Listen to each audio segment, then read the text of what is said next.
மறைந்த திரு டாக்டர் கலைஞர் கருணாநிதி அவர்களோட செல்ல மகளான கனிமொழி அவர்களோட பிறந்தநாள் இன்னைக்கு. பிறந்தநாள் அதுவுமா இவங்க என்ன பண்ணிருக்காங்கன்னு நீங்களே பாருங்க. கடந்த டிசம்பர் மாசம் ஏற்பட்ட மழை வெள்ள பாதிப்புகள்ல நெல்லை, தூத்துக்குடி, திருச்செந்தூர்னு எல்லா இடத்துலயும் தன்னால முடிஞ்ச உதவிகளையும் நிவாரண பொருட்களையும் கொடுத்து மக்களுக்கு ஆறுதல் சொல்லி அவங்களோட குறைகளை கேட்டறிஞ்சு கூடிய சீக்கிரமே எல்லாம் சரியாகும்னு நம்பிக்கையை கொடுத்திருந்தாங்க. இன்னைக்கு தன்னோட பிறந்தநாளை ரொம்ப சிம்பிளா கொண்டாடி இருக்காங்க. அதுல ரொம்ப முக்கியமான ஒரு விஷயமா தன்னோட பிறந்தநாளை ஒட்டி மெரினால இருக்கிற கலைஞர் நினைவிடத்துக்கு போய் தன் தந்தைக்கு மாலை அணிவிச்சு மலர் தூவி ஆசீர்வாதம் வாங்கியிருக்காங்க. இதை தொடர்ந்து கனிமொழி அவர்களுக்கு பிறந்தநாள் வாழ்த்துக்களை நிறைய பிரபலங்கள் சொல்லிட்டு வந்துகிட்டு இருக்காங்க. நாமும் நம்மளோட சார்பா அவங்களுக்கு வாழ்த்துக்களை தெரிவிச்சுக்கலாம்.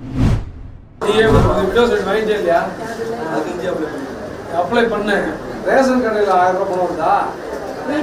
அது வேண்டாம் எழுதி கொடுத்து இது வாங்கிக்கிறேன் சார். ஆமாம், இது 1500 ரூபா. அதான் இதோ விடவே சர்டிஃபிகேட் வாங்கிட்டு அப்ளை பண்ணால் வந்துடும். நீ இது வாங்கிட்ட அப்ளை பண்ணி எம்எல்ஏ நான் என்ன படிச்சிருக்கேன் என்ன படிச்சிருக்கேன்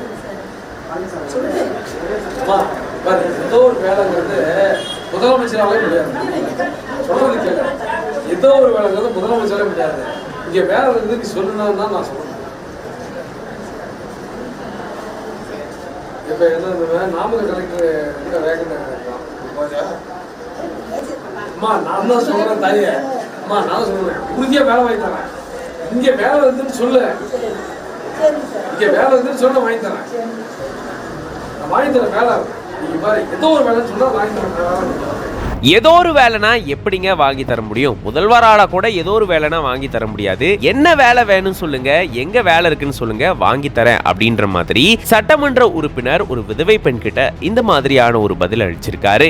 இது சம்பந்தமான வீடியோ இப்போ வெளியாகி இருக்கு. மக்களுடன் முதல்வர் திட்டம் இல்லம் தேடி சேவை அப்படின்ற புதிய திட்டத்தை தமிழக அரசு அறிமுகப்படுத்தி அதை செயல்படுத்திட்டு வராங்க. இதுக்கான முகாம்கள் அமைக்கப்பட்டிருக்கு. அந்த முகாம்கள்ல பொதுமக்கள் தங்களுடைய தேவைகளையும் கோரிக்கைகளையும் முன்வச்சிட்டு வராங்க. இது தமிழக அரசு சார்பில் எடுக்கப்பட்ட ஒரு முன்னெடுப்பு. கள ஆய்வுல முதலமைச்சர் அப்படின்ற முன்னெடுப்புல தான் இந்த மாதிரி தினந்தோறும் அரசு துறைகளை அணுகக்கூடிய பொதுமக்களுக்கும் அரசு அலுவலர்களுக்கும் வழங்கக்கூடிய சேவைகள் சம்பந்தமான புரிதலை வழங்குறதுக்காக இந்த மாதிரியான முகாம்கள் அமைக்கப்பட்டு வரதா சொல்லப்படுது. இதுக்காக ஒவ்வொரு மாவட்டத்திலும் இந்த மாதிரி முகாம்கள் நடத்தப்பட்டு வருது. அதுல ஒரு பகுதி தான்